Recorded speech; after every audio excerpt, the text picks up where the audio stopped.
All right, guys, so today we're doing 4-5, proving triangles congruent with ASA and AAS. So angle side angle congruency is if two angles in the included side of one triangle are congruent to two angles in the included side of another triangle, then the triangles are congruent. So if we're looking at this figure here, if angle A and D are congruent, and side AB is congruent to DE, and angle B is congruent to angle E, then triangle ABC is congruent to triangle DEF. And just like with side, angle, side, the order does matter, so it needs to go angle, side, angle. So an included side is the side located between two consecutive angles of a polygon, and triangle ABC at the right. Side AC is the included side between angle A and angle C. So if we're looking at this first example, we're going to write a two-column proof given that QS bisects PQR and PSQ is congruent to RSQ. Prove the triangle PQS is congruent to triangle RQS. So step one, we always write our given information. So QS bisects angle PQR and angle PSQ is congruent to angle RSQ, and that is given. All right, and then so like we did last section, anytime we look, the second thing we look for is if the two triangles share a common side. This one does. But before I do that, actually, let me go ahead and mark this up. So PSQ, this angle, is congruent to RSQ, which is this angle. All right, and so I could say that QS, so step two, QS is congruent to QS by the reflexive property. So there's that angle, right, or that side right there. And then I see that QS bisects PQR. And a bisector, all it does is cut things in half. So that would make these two angles congruent. So I would have step three, angle PQS is congruent to angle RQS. And that is the definition of a bisector.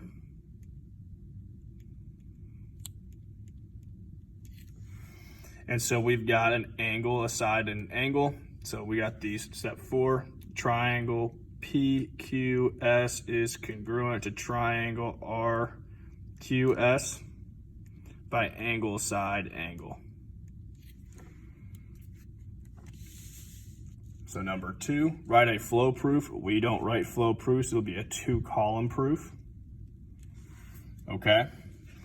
So step one, we always write our given information. So ZX bisects angle WZY, and XZ bisects angle YXW. And that's given. So same thing like we always do. We always see if we have two triangles that share one common side, which we do. So XZ is congruent to XZ, and that is the reflexive property. And then we look at our bisector stuff that we've got right here. So it says ZX bisects WZY. So that means that it cuts it in half, which means that they would be congruent. So step three, angle WZX is congruent to angle YZX. And I also have a second second thing of bisects that I can throw into this same step. So ZX also bisects YXW. So that means this side will also act the same way. So angle YXZ is congruent to angle WXZ. And that all is from the definition of a bisector.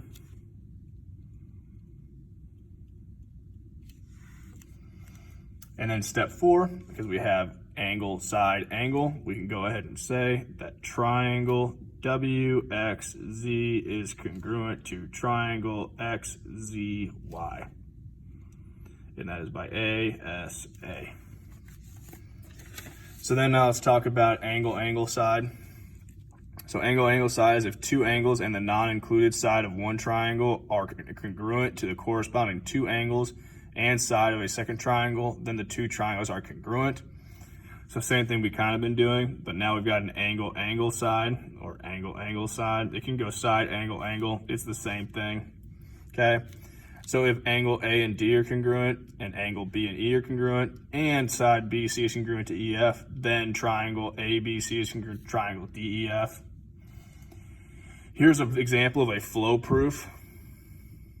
Just so again, we want you to be able to see it, but I don't care if you can write it necessarily. So given that L and Q are congruent, M and R are congruent, M and N are congruent to RS, those are all going to be separate givens. So these are our three given statements they gave us. These two things allow us to say that angle N is congruent to angle S, which is right there and there, because of our third angles theorem. And these two pieces tell us that triangle LMN is congruent to triangle QRS by AAS. Okay? So we go to flip to the back. All right, so this is now a paragraph proof example. This is not supposed to be a proof there. So this is the given DAC is congruent to BEC and DC is congruent to BC. Prove that triangle ACD is congruent to triangle ECB. So remember, we also have a paragraph proof. So we are given that angle DAC is congruent to BEC and DC is congruent to BC. Angle C is congruent to angle C by the reflexive property. So by AAS, triangle ACD is congruent to triangle ECB. All right, again, not writing a flow proof. This is gonna be a two-column proof.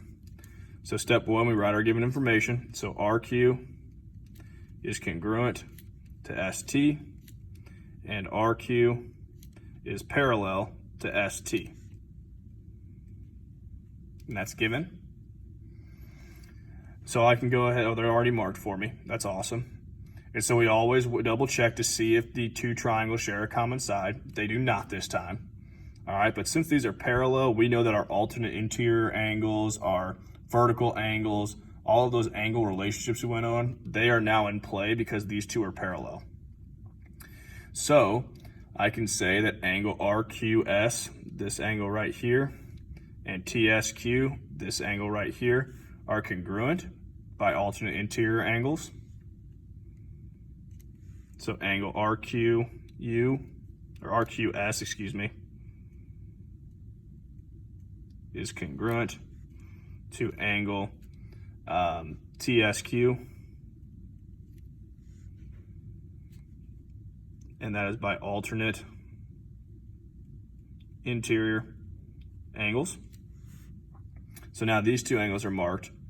I also have a vertical angle right here, so I could say 3. Step 3, angle RUQ is congruent to angle SUT.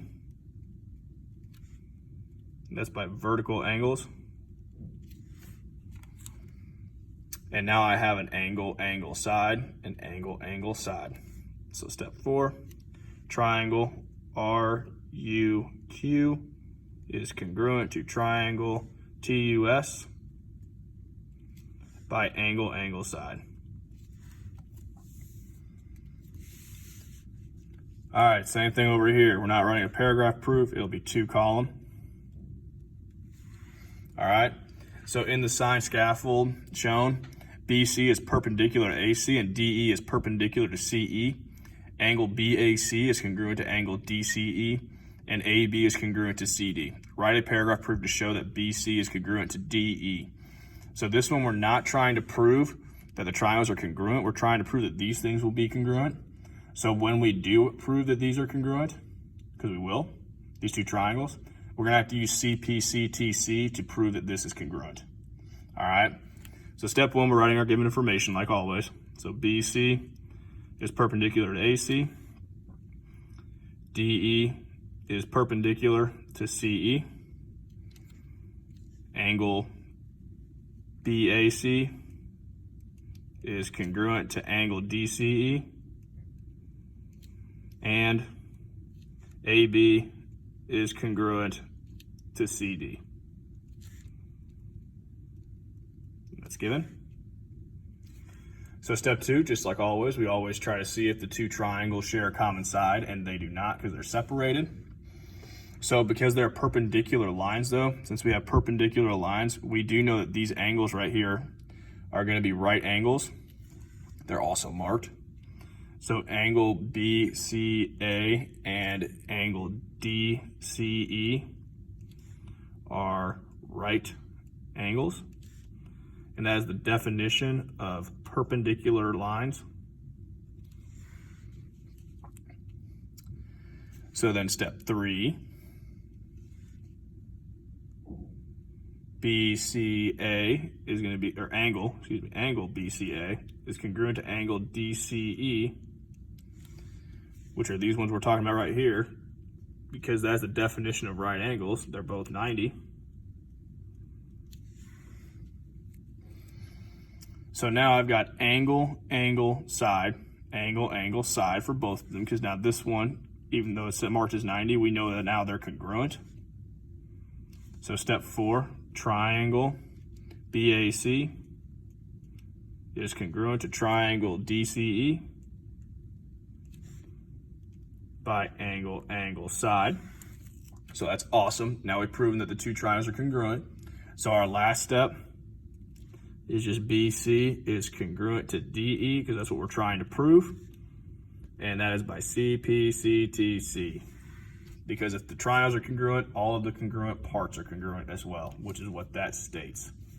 And here is a nice little reference sheet for you for our proofs, for our tests that we're going to have. They have the side on here, and the side angle side, which we learned in section 4. And then they have ASA and AAS, which you just learned in section 5. And that's all for section 5.